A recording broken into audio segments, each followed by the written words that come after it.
Hallo vriende, so in die begin van 'n naweek, die 26ste Junie 2026 Vrydag, mag dit vir julle 'n mooi naweek wees wat so voor julle uitstrek. Kom ons raak net so vir 'n wyle stil.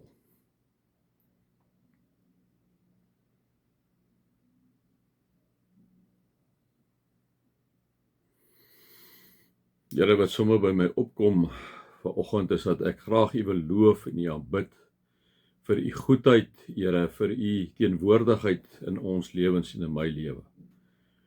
Ek wil U loof en prys, Here, omdat U altyd beskikbaar is. U is die almagtige skepper van die hemel en die aarde.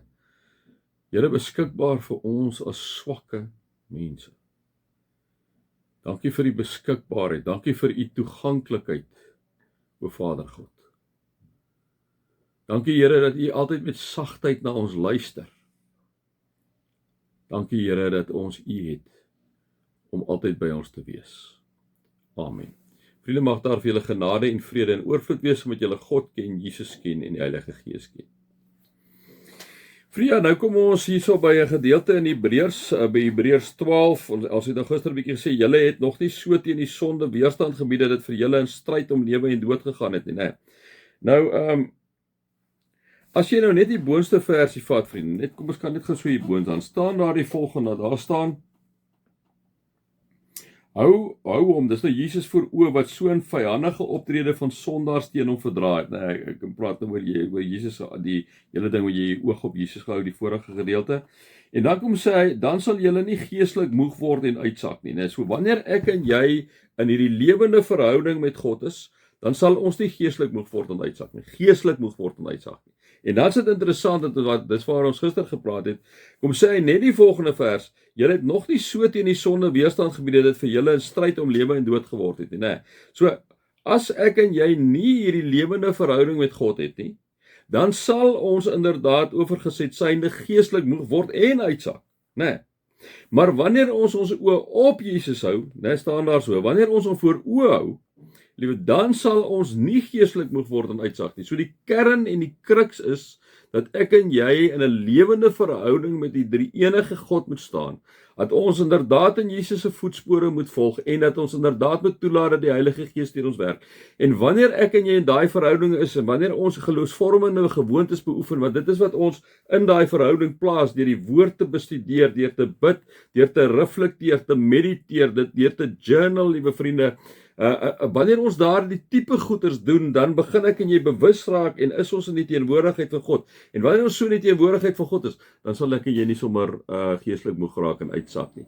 Die dilemma met ons is wanneer ons nie in hierdie teenwoordigheid van die lewende God is nie, sal ons geestelik moeg word en uitsak. En sal dit dan raak, liewe vriende, dat ons inderdaad op die end nie kan weerstand bied teen die sonde nie, omdat ons nie toelaat dat die Heilige Gees se invloed het nie, maar dat ons toelaat dat die ander knaap invloed op ons het, né? So dit is hoekom dit so belangrik is. En dan gaan hy aan en dan sê hy: julle het ook vergeet van die aanmoediging wat tot julle as kinders van God gerig word. Dubbelpunt. Die aanmoediging. Nou is dit interessant wat hy hierso sê, hy praat nou met die mense hierso 80, 90 na Christus, né?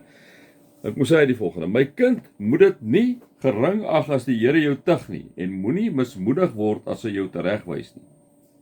Want die Here tug hom wat hy lief het, en hy straf elkeen wat hy as kind aanneem. Dit is nou volgens Spreuke, né? Jy dan sien in jou Bybel sal so 'n F tekentjie staan, en dan heel onder in jou Bybel staan daar F, so hakie, en dan staan daar Spreuke 3 vers 11 en 12.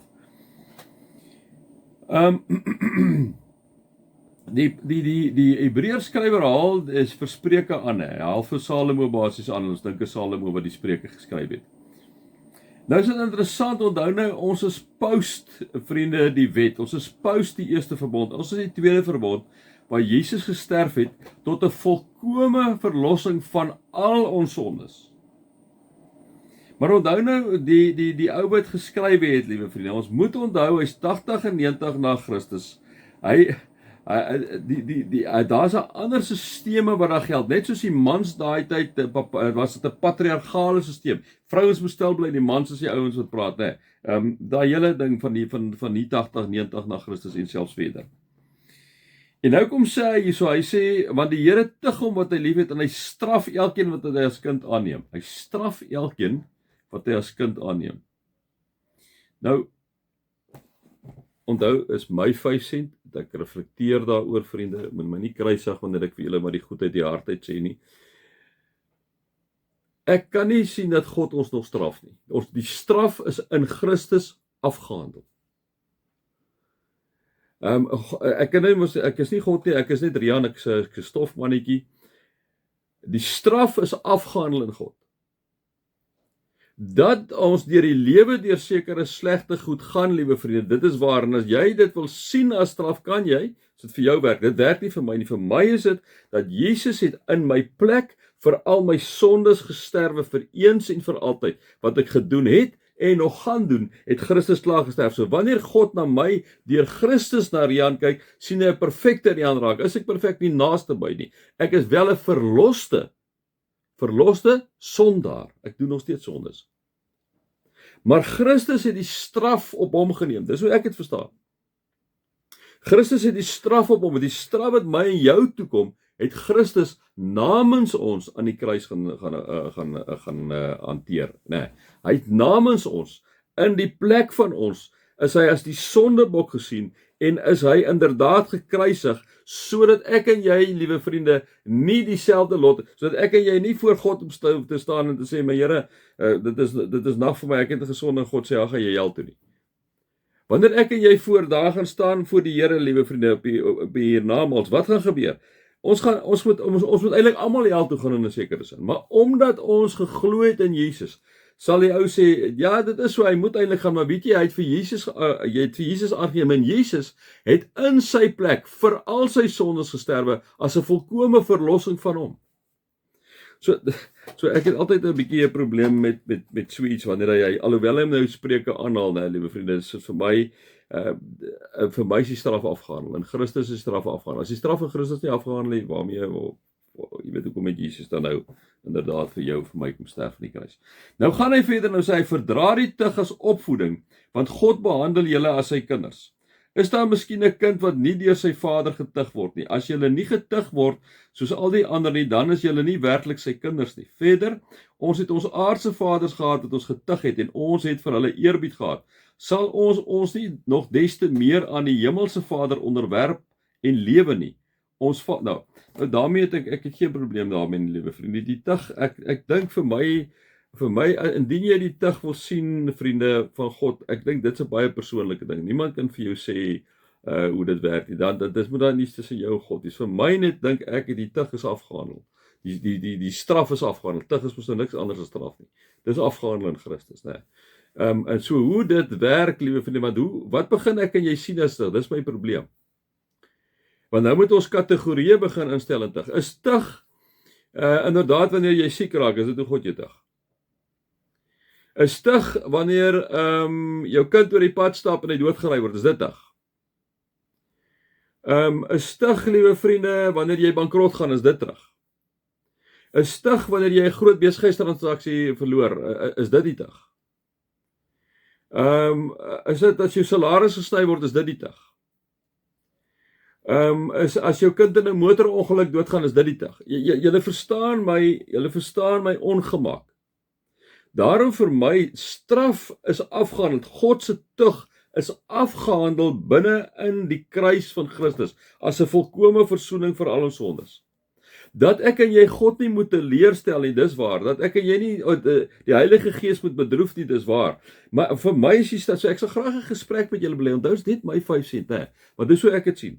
Daarom sal ek nou ek verstaan wat hy sê, maar dit sit nie so lekker by my nie.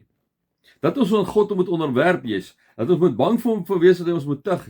Dit sien ek glad nie so nie vir my, want dan kom die vraag in, maar hoekom het Jesus gesterf aan die kruis?